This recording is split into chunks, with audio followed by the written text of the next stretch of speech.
حاضرین مسجد، السلام علیکم ورحمۃ اللہ وبرکاتہ۔ الحمد للہ رب العالمین والعاقبۃ للمتقین،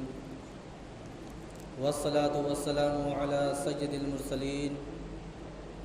وعلی آلہ واصحابہ اجمعین،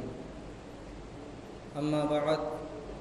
فاعوذ باللہ من الشیطان الرجیم،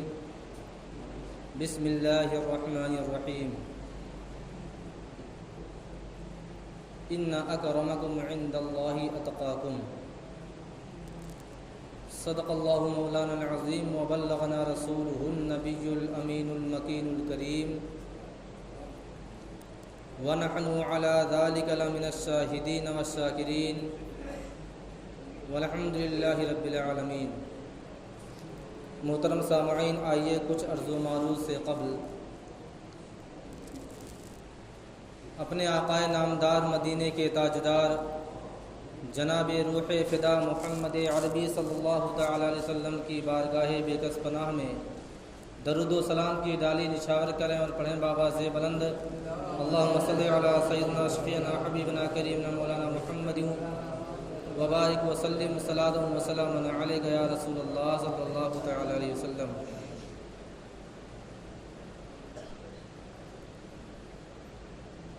محترم سامعین،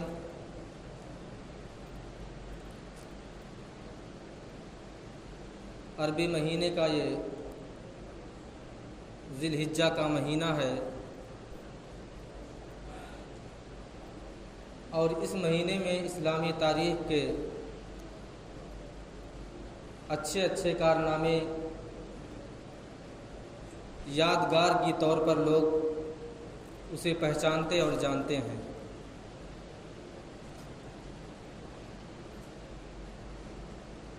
اسی ذی الحجہ کی 10 تاریخ کو عید الاضحیٰ منائی جاتی ہے، اور اسی مہینے میں خلیفہ سوم حضرت عثمان غنی رضی اللہ تعالی عنہ، جن کے بارے میں نے پچھلے جمعہ کو بیان کیا، ان کی شہادت 18 ذی الحجہ کو ہے، اور خلیفہ دوم حضرت سیدنا عمر فاروق رضی اللہ تعالی عنہ، جن کے کارنامے اور جن کے عدل و انصاف کے چرچے امت المسلمین قیامت تک یادگار کے طور پر مناتی رہے گی، ان کی شہادت کی تاریخ 26 ذی الحجہ ہے۔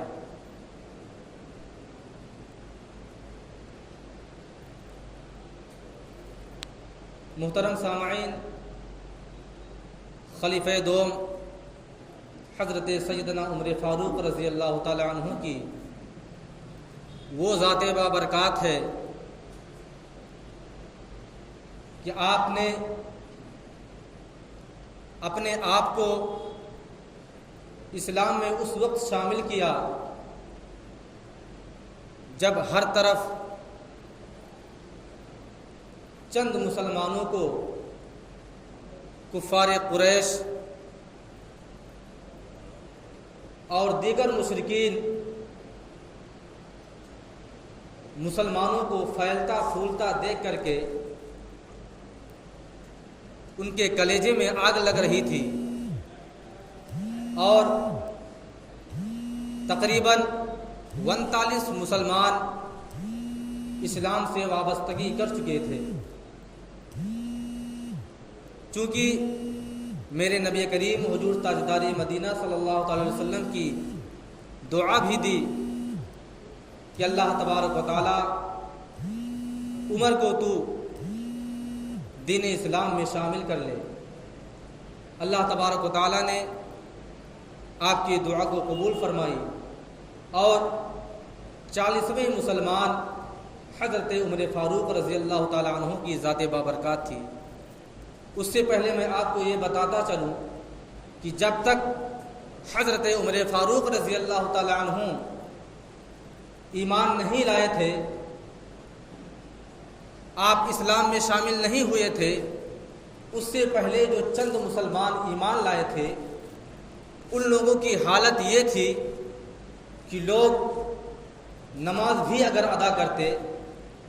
تو بہت چوری اور چھپ کر کے نماز ادا کیا کرتے تھے، کیونکہ اگر اس وقت کفار قریش کا رعب و دبدبا تھا، انہی کے سردار تھے اور پورے مکے کی سرزمین پر انہی کی حکومت تھی۔ اس وجہ سے اگر کسی مسلمان کو اللہ تبارک و تعالیٰ کی عبادت و ریاضت کرتے دیکھتے، اگر نماز پڑھتے دیکھتے تو فوراً ان کو تکلیف دینا شروع کر دیتے تھے، انہیں طرح طرح کی تکلیفیں دیتے تھے اور اپنے دھرم سے دوسرے دھرم میں چلے جانا اس کے طعنے بھی دیا کرتے تھے۔ لیکن جس وقت حضرت عمر فاروق رضی اللہ تعالیٰ عنہ کی ذات بابرکات ایمان لائی، اس وقت آپ نے کھلے میدان میں مکہ معظمہ کی سرزمین پر خانہ کعبہ کی چھاؤں میں جا کر کے آپ نے اپنے میان سے تلوار نکال کر کے اور آسمان کی طرف لہرا کر کے فرمایا، اے کفار قریش، اے مکہ کی سرزمین پر بسنے والے مشرکین، اگر تمہیں اپنی بیویوں کو بیوہ کرنا ہے، اپنے بچوں کو یتیم کرنا ہو تو آج عمر تنے تنہا کعبہ معظمہ کی خانہ کعبہ کی چھاؤں میں اکیلے نماز ادا کر کے دکھائے گا۔ اگر ہے کسی کے ہمت تو آئے عمر سے مقابلہ کرے۔ پورے مکے کی سرزمین پر سنسنی چھا گئی، لوگوں نے چپی سادھ لی، کسی کی کوئی آواز نہ نکلی، کوئی شخص اپنے گھر سے باہر نہ آیا کہ آج عمر خانہ کعبہ کی چھاؤں میں نماز ادا تنے تنہا کر رہا ہے۔ اللہ تبارک و تعالیٰ نے آپ کو روب و جلال عطا فرمایا تھا، اللہ تبارک و تعالیٰ نے آپ کو بہادری عطا کی تھی، آپ کے اندر اللہ تبارک و تعالیٰ نے ایسی طاقت اور ایسی ہمت عطا فرمائی تھی کہ پورے مکے کی سرزمین پر جہاں ہزاروں کا مجمع تھا، جہاں لاکھوں کی آبادی تھی، اس کے باوجود حضرت عمر فاروق رضی اللہ تعالیٰ عنہ کے سامنے کوئی نہ آیا۔ حضرت عمر فاروق رضی اللہ تعالیٰ عنہ کا جب دور خلافت آیا تو آپ کے عدل و انصاف کا بے مثال کارنامے پیش کیے جاتے ہیں۔ حضرت عمر فاروق رضی اللہ تعالیٰ عنہ آپ کا عدل اور انصاف ایسا تھا کہ کئی موقع پر حضرت عمر فاروق رضی اللہ تعالیٰ عنہ عدالت میں جا کر کے کٹگھرے میں خود کو کھڑا کر لیا، اور اگر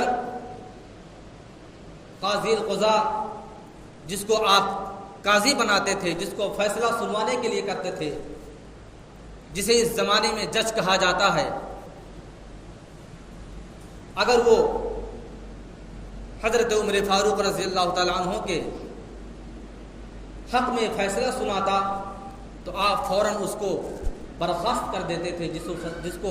سسپینڈ کہا جاتا ہے۔ یعنی آپ کے عدل و انصاف کا یہ حال تھا کہ آپ نے جن جن کو قاضی منتخب کیا، جن جن کو جج بنایا، آپ کا سب سے پہلے یہ حکم نامہ جاری ہوتا کہ اگر کسی غلطی میں امیر المومنین خود عمر فاروق اگر اس پر کوئی غلطی سازد ہوتی ہے، اگر اس پر جرم ٹھہرتا ہے، تو قاضی کو یہ حکم تھا کہ حضرت عمر فاروق کو کٹگھرے میں کھڑا کر دیا جاتا، اور اگر کوئی قاضی کوئی جج آپ کے حق میں فیصلہ کرتا تو آپ فوراً اس کو ہٹا دیتے تھے۔ کیوں؟ اس وجہ سے میرے حق میں تو نے فیصلہ کیوں کیا؟ میں امیر المومنین ہوں اس وجہ سے، میں خلیفہ ہوں، میں بادشاہ ہوں اس وجہ سے۔ آپ نے ایک تاریخی مثال پیش کیا ہے کہ جب ایک مرتبہ حضرت عمرو بن عاص رضی اللہ تعالی عنہ، جو بہت معزز صحابی کرام ہیں، بہت معزز صحابی ہیں، جنہوں نے اپنی طاقت و قوت کے بل پر، اپنی ہوشیاری کے بل پر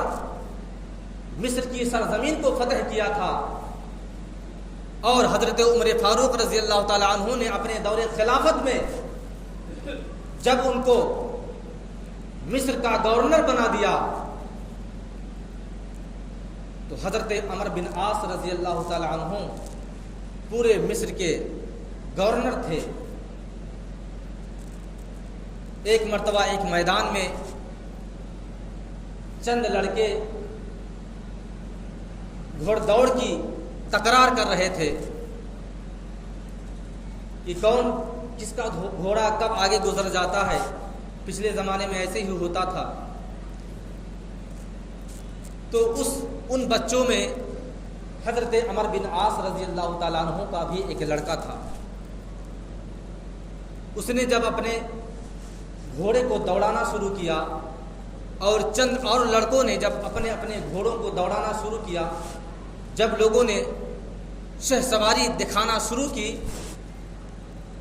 تو حضرت عمر بن عاص رضی اللہ تعالیٰ عنہ کے جو صاحبزادے تھے، ایک دوسرے کا لڑکا ان کے لڑکے سے اس کا گھوڑا آگے گزر گیا، یعنی حضرت عمر بن عاص رضی اللہ تعالیٰ عنہ کے جو صاحبزادے تھے وہ اس گھوڑ دوڑ میں ہار گئے، شکست کھا گئے، اور دوسرا جو عام آدمی کا لڑکا تھا اس کا گھوڑا آگے گزر گیا۔ چونکہ حضرت عمر بن عاص پورے مصر کے گورنر تھے، جسے مکھ منتری کہا جاتا ہے، جسے پردھان منتری کہا جاتا ہے مان لیجیے۔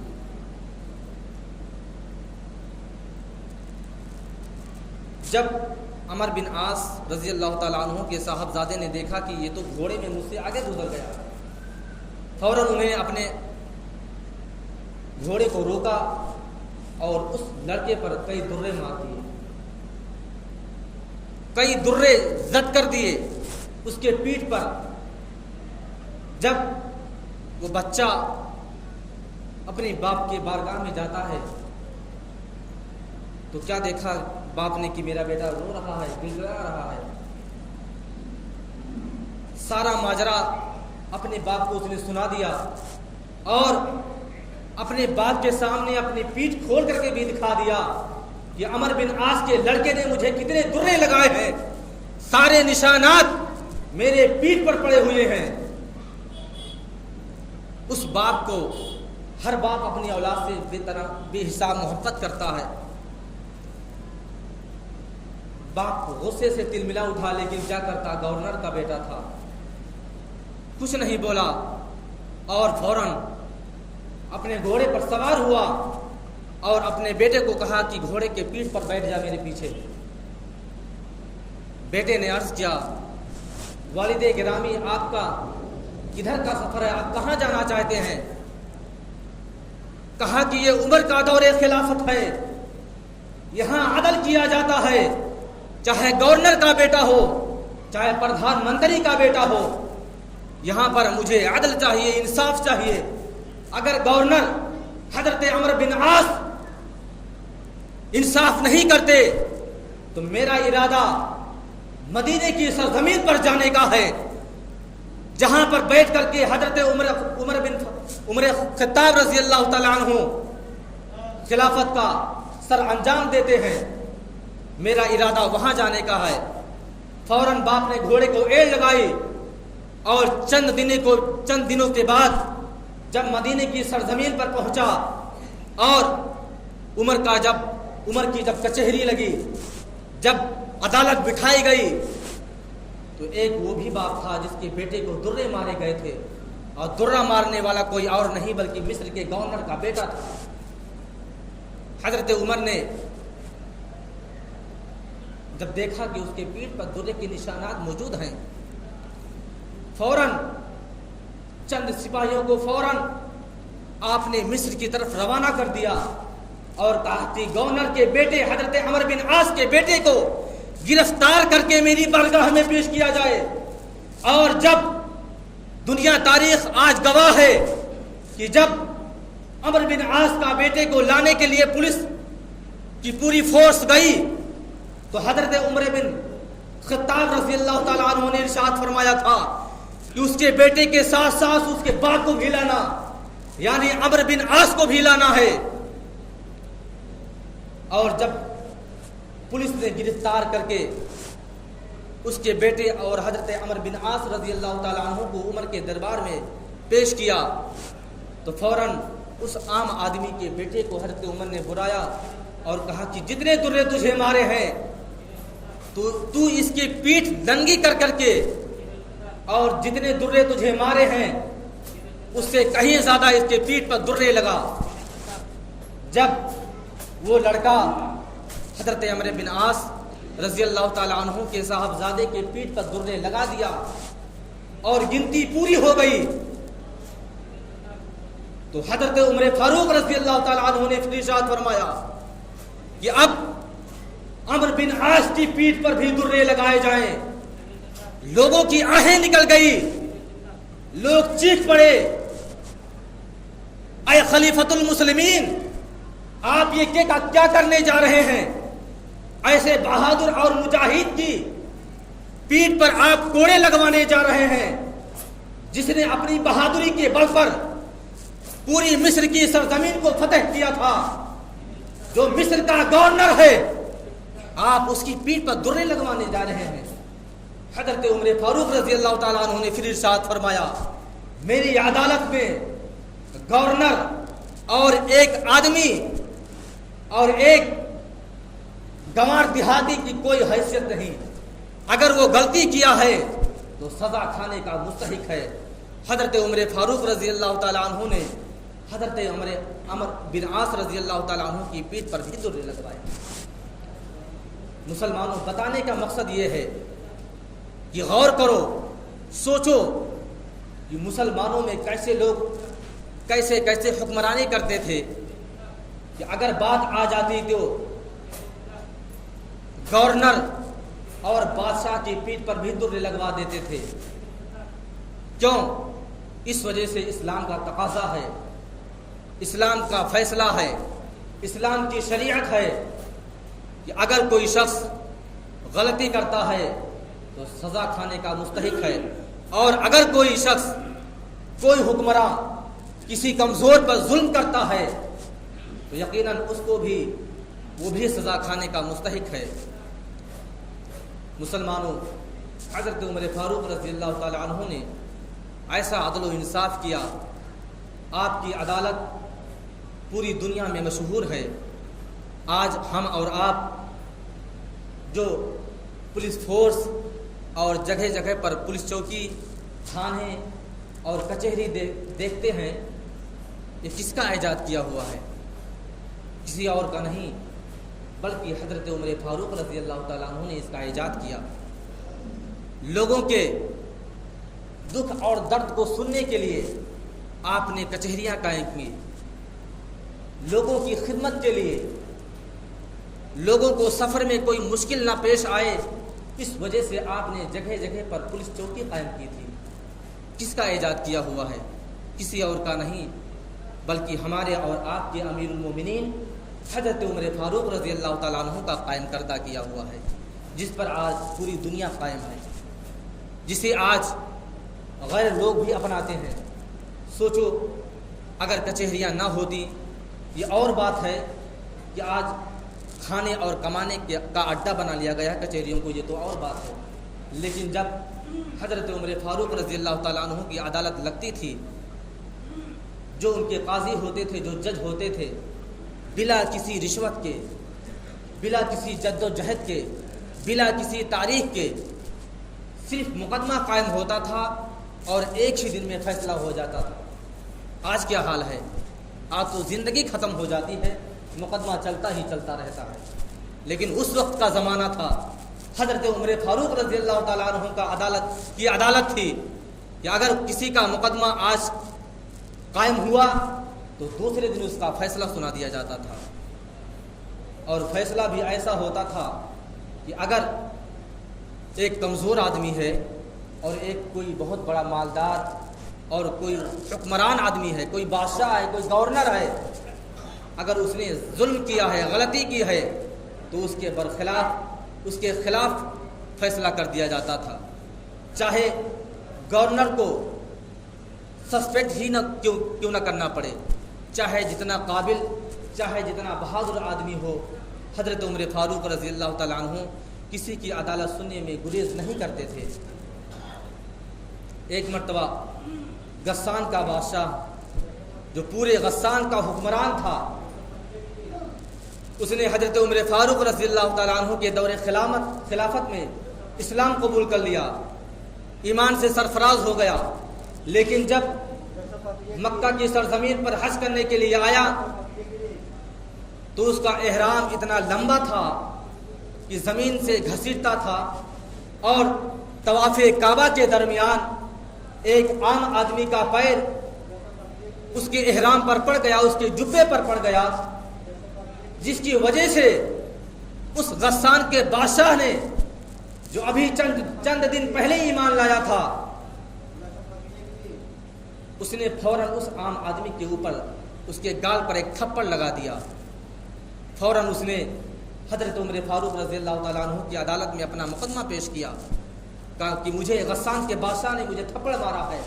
کہا کب اور کس وقت مارا ہے، کہاں پر مارا ہے؟ اس نے کہا کہ طواف کعبہ کے درمیان میرا پیر غلطی سے اس کے جبے پر پڑ گیا تھا، اس وجہ سے مجھے اس نے تھپڑ مارا ہے۔ حضرت عمر فاروق رضی اللہ تعالیٰ عنہ نے ایسے ویسے نہیں بلایا،